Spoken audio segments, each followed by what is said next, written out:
Scream the movie, but in real life.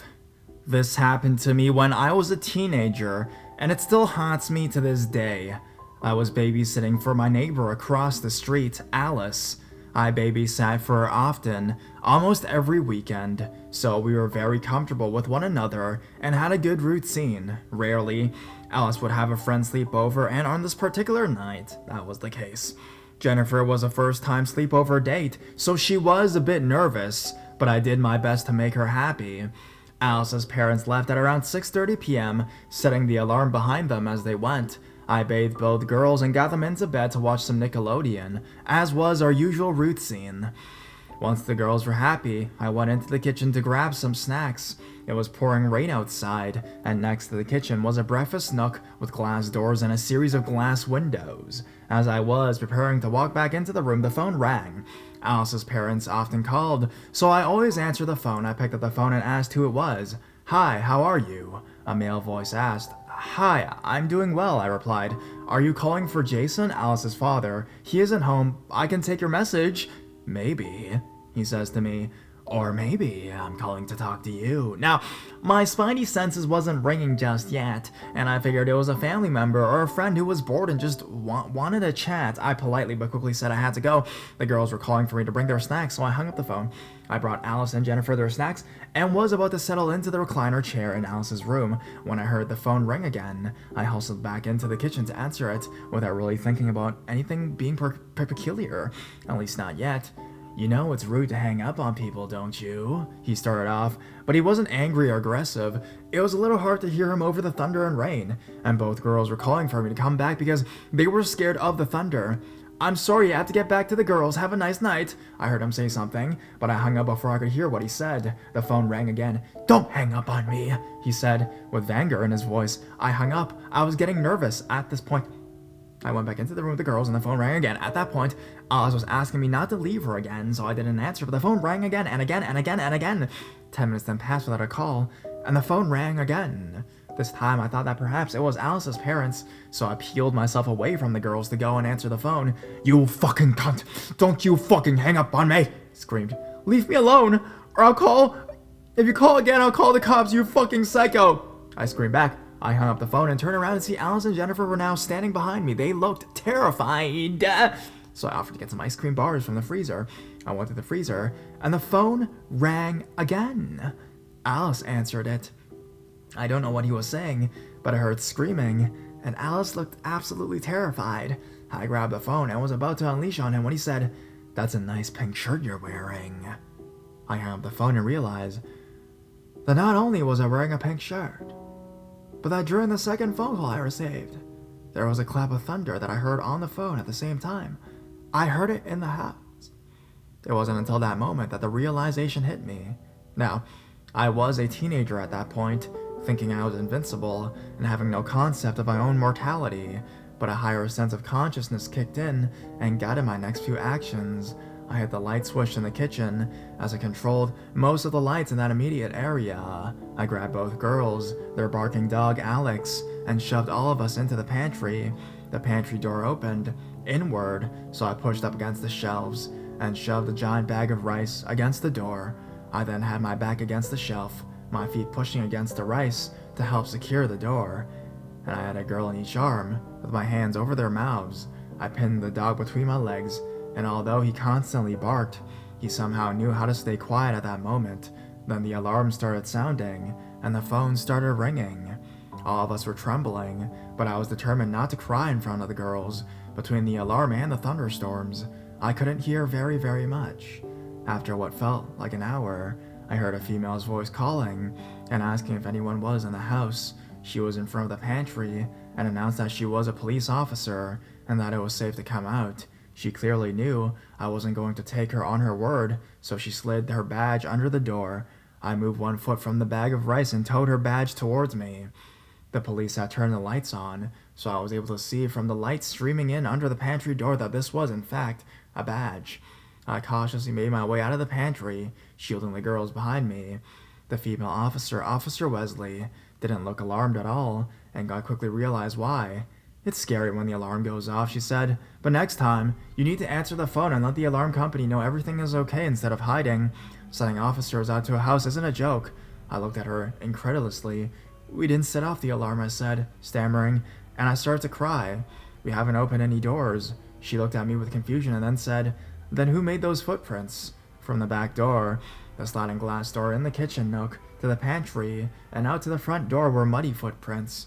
In front of the pantry was a bunch of prints, as if someone had paced in front of the door for a while. The footprints led out to the front door, which was still open when the police arrived. I was hysterical, and the police called Jason and Janelle, Alice's parents, to come home from the restaurant they were at, within earshot, but clearly not meant for me to overhear. Officer Wesley's partner informed her that the door in the nook had been pried open. I looked out over the pool deck and could see where the trail of footprints had started from the grass and into the house. They were mostly dissolved at that point due to the rain, but it was very clear that someone had walked from the side of Alice's house and towards the glass door. We waited for Alice's parents to come home before I left. When the police recounted the night's events, I remember thinking in passing that neither of Alice's parents looked as terrified as I thought they should have, given the events of the evening. The police walked me home and told me my parents what happened. My mother and father were both very, very upset. A few extra officers patrolled the neighborhood for a few weeks, but never caught the perpetrator, nor was he ever heard from again, and I never babysat for Alice again. I was too frightened. Fast forward a few years, and Jason, Alice's father, went to prison for tax evasion, or so we were told. Years later, when I was home visiting, I ran into Jason as he was leaving the house on his motorcycle. He stopped to chat with me, and I asked him the one nagging question I had for years. Did you really go to jail for tax evasion? Now at that point, Jason and Janelle were divorced. She left him for her dead sister's husband, which is pretty dark, and I guess Jason didn't feel that he needed to keep up any pretenses. He told me that no, he was sent to prison for drug running. He regaled me with the tale of how he was caught in a high-speed chase and bragged about how he was one of the biggest dealers in the area for years until he was busted. And then I knew the person who was calling that night was trying to exact some sort of punishment on Jason. Maybe he was a rival dealer, or maybe Jason worked for him and had somehow or in some way pissed him off. But that's why Jason and Janelle didn't seem as alarmed as they should have. By the grace of God and an alarm system, we were not killed that night. But I knew that Jason's actions had led me to the night's events. I knew it in my gut. This haunts me to this day, and I think helped solidify a healthy understanding of my own mortality, as well as depravity that maybe within others. I'm not overly paranoid, but I am cautious, and I think rightly so. My stupid teenage antics, for the most part, stopped dead in their tracks. Thank you for reading.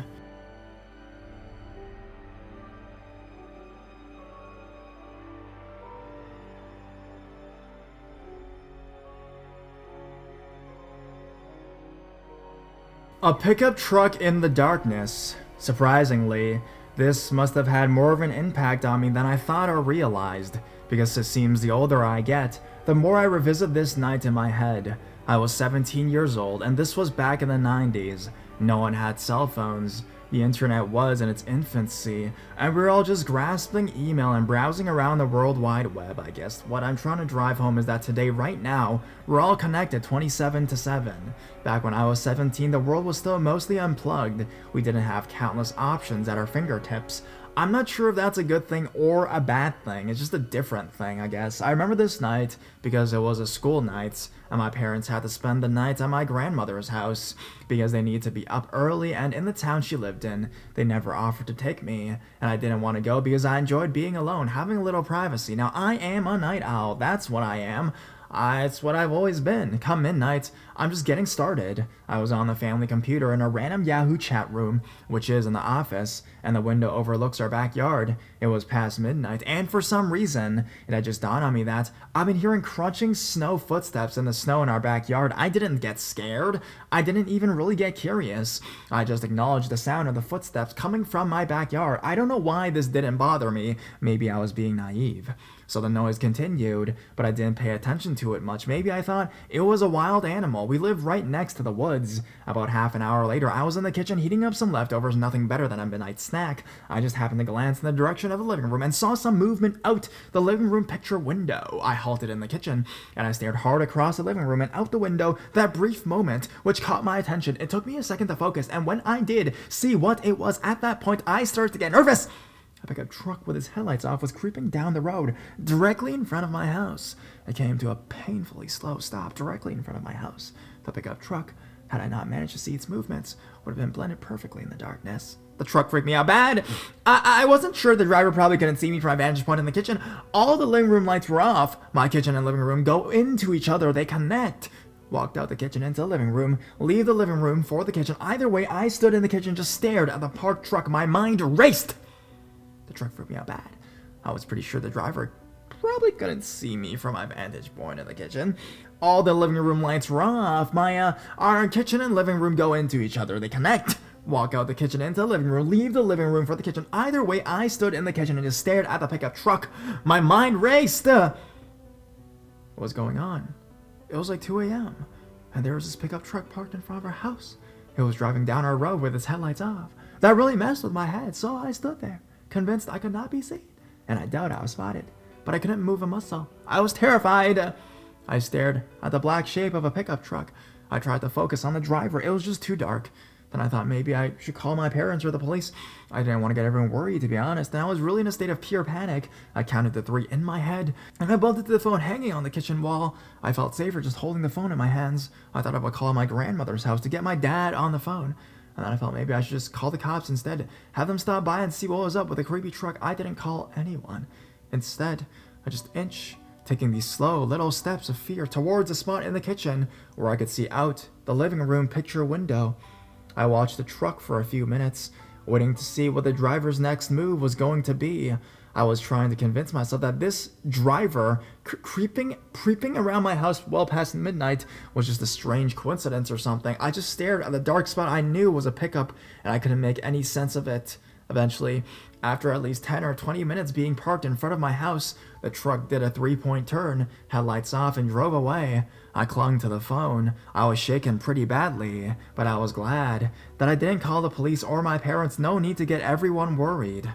I knew sleep was not my option, so I turned on the lights, all the lights, to feel more comfortable. I turned on the TV in the living room and put in my favorite movie at the time, Dazed and Confused.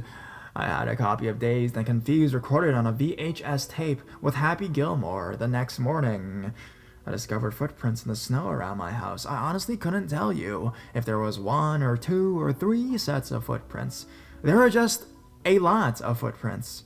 My parents have a door in their bedroom that goes to the backyard. I completely forgot my dad broke the door trying to change the doorknob.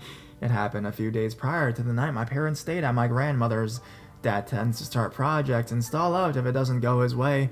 Once he runs into any trouble with his projects, my old man is quick to put the phone on the back burner. That's what he did with the door. I was thankful for a couple of things. First, I was happy that the sound of footsteps in the snowy backyard crunching all over the place didn't freak me out to begin with. That would have really kicked off some pure terror. It's hard to explain what went on in my head when I realized someone or something was tropping around the house. I cannot explain why that didn't panic me. I mean, someone was in our backyard past midnight. I was also thankful that I had forgotten about the broken door. It didn't even cross my mind. But had I gotten freaked out by the footsteps I could hear in the backyard, undoubtedly my mind would have went apeshit crazy. Knowing my parents' door was broken and was unlocked for anyone to come inside, I would have called the police. When I found the footprints the following morning, I followed the path of footprints around my house, and part of me wonders if they get into the house. Footprints went right to my parents' back door, but I couldn't tell if the door was opened or if somebody had walked into my house. Nothing was missing and nothing was vandalized. It was just a weird night that still scares the living shit out of me.